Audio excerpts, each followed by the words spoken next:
We are glad to welcome you. You are about to hear a heartbreaking story.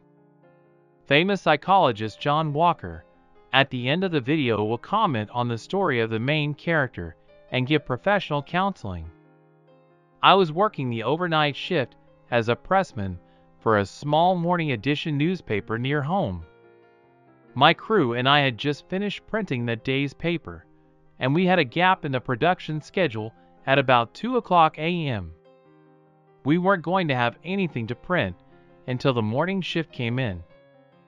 So our head pressman assigned maintenance tasks to a few individuals and tasked me with driving a load of grocery store flyers to a Gannett newspaper distribution center about 30 kilometers away. This facility happened to be within shouting distance of my house. Well, shouting distance if one were to shout really, really loud. But you get the idea. After dropping off the flyers in the straight truck, I decided to stop by my house, kiss my husband and daughter while they were sleeping, and tell them I love them. I remember being concerned that the truck's loud diesel engine might disturb my neighbors that early in the morning, and that I would have to be careful navigating my house as I was still wearing my pressman's blues, which might be a bit dirty. Oh well. It seemed worth any risk as I was enamored with my family and hated working at night, especially the part about being away from them. So yes, I pulled up in front of my house and immediately noticed that there was a big, black Dodge truck parked in my driveway. Always found it odd that you park on a driveway, but drive on a parkway. But I digress. This truck was not recognizable as belonging to anyone I knew, so I double-timed it to the front door out of concern for a possible intruder. Once at the front door, I could clearly hear sounds from the master bedroom window next to the door.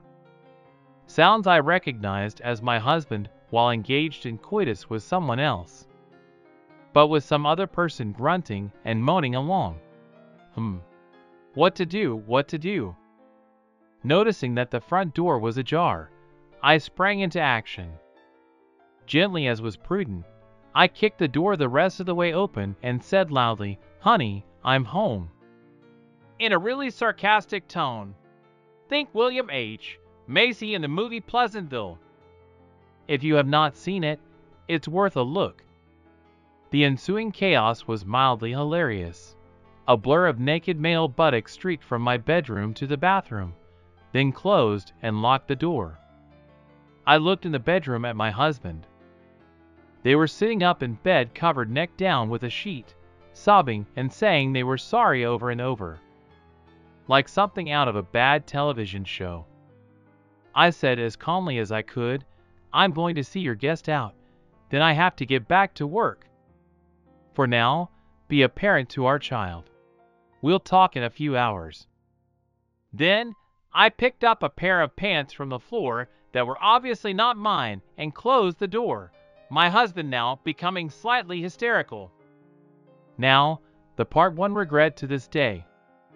I knocked on the bathroom door and said as gently as I could say, "I have your pants out here. Open up a bit, and I'll pass them through. Then get out of my house." They opened up a wee bit and took their pants from me.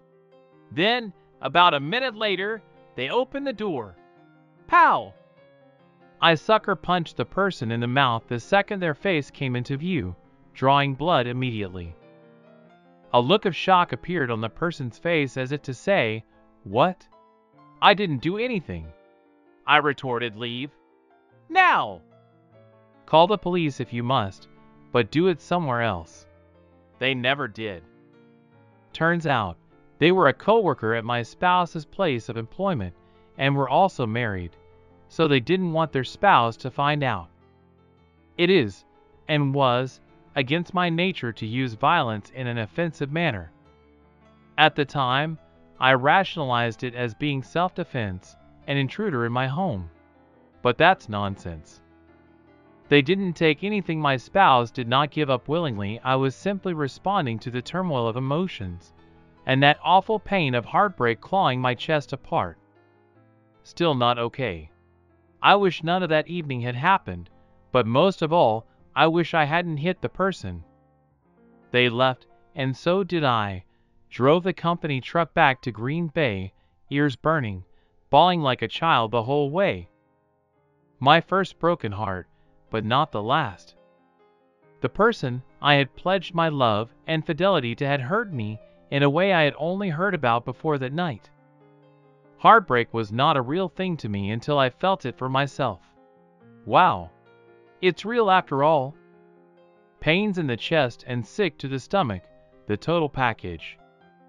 It was customary when I worked nights that my spouse and I would have sex in the morning when I returned home. Not that day or ever again, it turned out. We never really got into why they did what they did. Made no difference, really. It happened, and it couldn't be undone. They didn't ask for forgiveness, and I wouldn't have given any. I moved forward with my life and let things go. Forgiving my cheating spouse was not a necessary step at that point to move onward and upward. I packed up all my clothes, my guitars and other instruments, some toiletries, and an air mattress.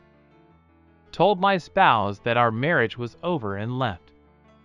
I spent the morning finding and renting an apartment from a very nice retired schoolteacher who was very sympathetic to my situation and let me move in immediately. How my child was involved and affected is not relevant here, but suffice to say, they got hurt the worst of anyone involved. I regret that as well. Since that time, I've married and divorced again and had numerous relationships that soured over time. But the pain I felt that night still lingers to some extent. They say time heals all, but they say a lot of things. Meh. For the most part, my life is happy with no need to let bad experiences rob me of experiencing all the joy life has to offer. I have a lovely partner with whom I am more than happy. A decent job, a home, a family. Not proud, not ashamed. And that's good enough for me.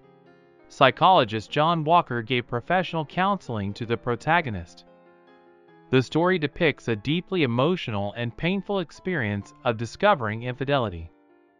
The protagonist's initial shock, sarcastic response, and regret for reacting with violence show the complexity of their feelings. The narrative also emphasizes the impact on the child and the subsequent emotional struggles faced by the protagonist. The story explores themes of betrayal, heartbreak, and the challenge of moving forward while finding moments of happiness. It highlights the journey of healing and learning to find contentment amidst past pain.